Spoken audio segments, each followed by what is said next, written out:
પસંદ કરો છો?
મને પરિચય આપો.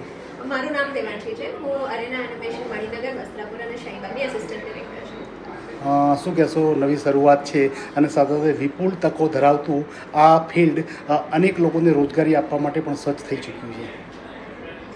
અગર હું આ ફિલ્ડની વાત કરું તો આ ફિલ્ડ એવી છે કે કોઈ પણ એવી ઇન્ડસ્ટ્રી અત્યારે એવી નથી કે કોઈને graphic designer, audio editor, 2D animator જોવું નથી જોતું. અત્યારે હું પર્ટિક્યુલર આ જે ફિલ્ડ છે ને મીડિયા એન્ડ એન્ટરટેનમેન્ટ ઇન્ડસ્ટ્રી કહેવાય છે. પણ આજે બધી વસ્તુઓ જે લોકો સ્ટુડન્ટ્સ શીખી રહ્યા છે એ વસ્તુ ખાલી આ જ ફિલ્ડ તક સીમિત નથી, એને બીજી ફિલ્ડમાં પણ લઈ જઈ શકાય છે. આઈટીમાં જોઈએ છે, ફાર્માસ્યુટિકલમાં જોઈએ છે, કોઈ પણ બીજી ફિલ્ડ લઈ લો, એમાં વસ્તુની બહુ જ જરૂર છે. આવનારા સમયમાં કદાચ યુવાઓને રોજગારી માટેનું એક આ માધ્યમ પણ બની જશે. અગર હું વાત કરું છોકરાઓ જે અત્યારે શીખી રહ્યા છે એ તો એમની માટે સારી જ વસ્તુ છે, પણ અગર જે લોકોને ખબર જ નથી કે આ ફિલ્ડમાં શું હોય છે, ફિલ્ડમાં કેવી રીતે પ્રોફેશન બને, આ કરિયર બનાવી શકાય છે, તો આ જે ક્રિએટિવ મંચ ઇવેન્ટ છે એમની માટે બહુ જ સારી ઓપોર્ચ્યુનિટી છે કે એમને જાણવા મળે કે આ ફિલ્ડમાં તમે કરિયર બનાવવું હોય તો કેટલી પોસિબિલિટીઝ છે, કેટલું સ્કોપ વધી શકે છે આ ફિલ્ડ. અત્યારના ટેકનોલોજીના યુગમાં 5G પછી હવે 6G આવી રહ્યું છે, એવા સમયમાં આ કેવી રીતે સંકલન કરી શકશો એને? અગર હું ટેકનોલોજીની વાત કરું તો અત્યારે તો બહુ જ બધી એવી ટેકનોલોજીસ છે, સોફ્ટવેર્સ, અમારે જે વસ્તુ બધી શીખી રહ્યા છે સોફ્ટવેર્સના દ્વારા શીખી રહ્યા છે. સો એ સોફ્ટવેર્સ જેવી રીતે અપગ્રેડ થતા જાય છે, સ્ટુડન્ટ્સ એવી રીતે અપગ્રેડ થતા જાય છે અને એવી રીતે ઇન્ડસ્ટ્રી અપગ્રેડ થતી જાય છે. તો આ વસ્તુ એવી છે કે ટેકનોલોજી જેમ વધતી જાય છે એમ સ્ટુડન્ટ્સ અને એમનું કામ પણ એવી રીતે વધતું જાય છે. કેટલા લોકો આની સાથે જોડાયેલા છે અને કેટલા વર્ષથી તમે આની સાથે જોડાયેલા છો? અગર હું વાત કરું તો મારું જે સેન્ટર છે છેલ્લા 22-23 વર્ષ જૂનું સેન્ટર છે. એટલે 22-23 વર્ષમાં જેટલા સ્ટુડન્ટ અહીંથી કામ કરેલું છે, 1000થી પણ વધારે સ્ટુડન્ટ છે. અત્યારે હું વાત કરું તો 80થી 100 સ્ટુડન્ટ મારી જોડે ઓલરેડી ભણી રહ્યા છે. શું યુવાઓને મેસેજ આપશો આ ક્ષેત્રમાં જોડાવા માટે?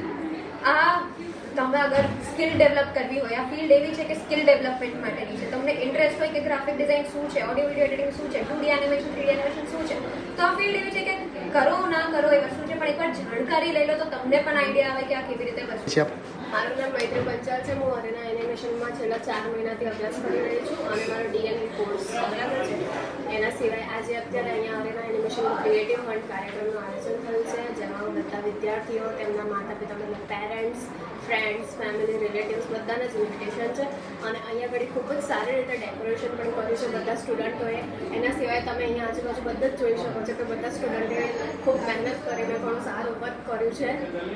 એનિમેશનમાં બી કહી શકાય, ગ્રાફિક્સમાં બી કહી શકાય, બધી જ રીતે.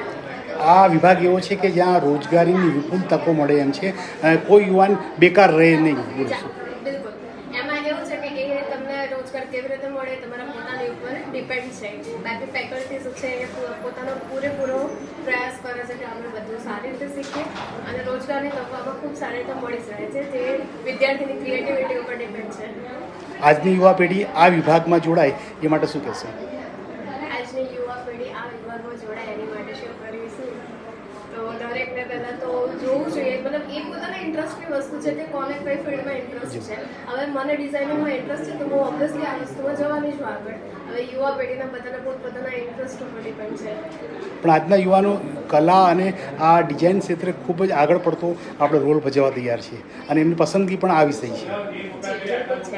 કેમ કે કહી શકાય ને કે અત્યારે જેમ કે ભણવાનું થઈ ગયું, આપણે કોઈ બી ડિગ્રી કરીએ, ગ્રેજ્યુએશન કરીએ, ચોપડી જ્ઞાન મતલબ લખવા વાંચવાનું ઘણા બધા લોકોને ના બી ગમતું હોય, એના સિવાય ક્રિએટિવ વર્ક છે મતલબ ઘણા બધા લોકો પ્રિફર કરે છે કે ના ભાઈ અમે ક્રિએટિવ કામ કરી શકીએ છીએ. તો આ ફિલ્ડમાં તકો બી ખૂબ જ સારી મળે છે અમને. પરિચય આપજો. મારું નામ છે હિમય ગાંધી અને હું વરીના એનિમેશન મણિનગર વસ્તારકોટ અને શાહીબાગને પ્રેઝન્ટ કરું છું. છેલ્લા 10 વર્ષોથી હું આ સંસ્થા જોડે જોડાયેલો છું. જે લોકોને પણ આ ફિલ્ડમાં પોતાનું કરિયર બનાવવું છે, કરિયર ગાઈડન્સ આપવાનું મારું કામ છે. ખાલી કરિયર ગાઈડ કરવાનું નહીં, પણ આ કરિયર જે લોકોએ ચૂઝ કર્યું છે કે આ કોર્સીસ જે લોકોએ ચૂઝ કરે છે એ કોર્સમાં આગળ કેવી રીતના વધાય છે, કેવી રીતના આમાં કઈ કઈ તકો આવે છે, કઈ કઈ જોબ ઓપોર્ચ્યુનિટીઝ છે, કેવી રીતના આપણા સ્ટુડન્ટ્સ ફ્રીલાન્સિંગ કામ કરી શકે છે કે પોતાનો બિઝનેસ પણ સ્ટાર્ટ કરી શકે છે મિનિમમ કે 0 ઇન્વેસ્ટમેન્ટમાં. એ વસ્તુ આપણે અહીંયા ત્યાં મળી શકે છે. એનિમેશન કયો, VFX કયો, ગ્રાફિક ડિઝાઇનિંગ કયો, વેબ ડિઝાઇનિંગ કયો, ગેમ ડિઝાઇનિંગ એન્ડ ડેવલપમેન્ટ કયો, આ બધાની જે તકો કે જે આ બધાની જોબ ઓપોર્ચ્યુનિટીઝ છે એ હજારોમાં છે.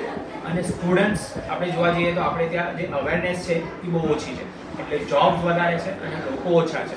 એટલે જે આપણા સ્ટુડન્ટ્સ જે ડિમાન્ડ કરી રહ્યા છે એ ડિમાન્ડ એ લોકોની ફૂલફિલ થઈ જાય છે અને ડેફિનેટલી ડિમાન્ડ વધારે છે અને આપણે જે પ્રોફેશનલ્સ છે એ ઓછા છે. એટલે કામનું લોડ વધારે છે. એટલે જેટલા વધારે આવશે આ ઇન્ડસ્ટ્રીમાં લોકો, એટલો એ લોકોનો ફાયદો થવાનો જ છે. ભારત યુવાઓનો દેશ છે અને યુવાઓના દેશમાં રોજગારીની વિપુલ તકો આ ક્ષેત્ર લઈ આવ્યું છે. શું કહેશો? આ ક્ષેત્રમાં જે તકો છે એ તકોને આપણે પ્રમોટ કરવા માટે આપણા પ્રાઇમ મિનિસ્ટર સાહેબ મોદી સાહેબ લાસ્ટ મંથ જ બધા ગેમર્સને મળ્યા હતા.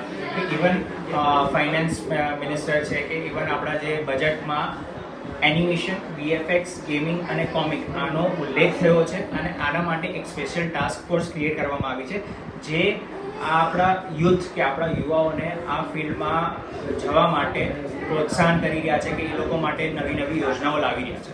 પ્રધાનમંત્રી મોદી સાહેબની વાત કરીએ તો ચૂંટણીના અત્યંત વ્યસ્ત કાર્યક્રમમાં પણ તેઓએ દિલ્હી ખાતે યુવાઓ કે જે અનેક ગેમો સાથે સંકળાયેલા હતા, કે જેઓએ ક્રિએટ કર્યા હતા અને અનેક આપણે સોફ્ટવેર તૈયાર હતા, એ માસ્ટર કહી શકાય અથવા દેશના એવા બુદ્ધિજીવી કહી શકાય તેવાને મળી અને આપણે એમના વિચારો વ્યક્ત કર્યા હતા અને એને અનુમોદન પણ આપ્યું હતું. ડેફિનેટલી. સો આ ફિલ્ડમાં જે લોકો છે, જે લોકો યોગદાન આપી રહ્યા છે, એ લોકોનું યોગદાન આપણે મોદી સાહેબે કે આપણી ગવર્મેન્ટે એ લોકોને બોલાવીને એ લોકોને સન્માન કર્યા હતા, એ લોકોને એવોર્ડ આપવામાં આવ્યા હતા અને એ લોકોને અવારનવાર કંઈક ને કંઈક કોમ્પિટિશન ને કંઈક ને કંઈક યોજનાઓ લાવીને એ લોકોને હજુ પ્રોત્સાહન કરી રહ્યા છે કે હજુ એ લોકોને આ ફિલ્ડમાં આગળ કામ કરવાનું ઉત્સાહ વધારી રહ્યા છે.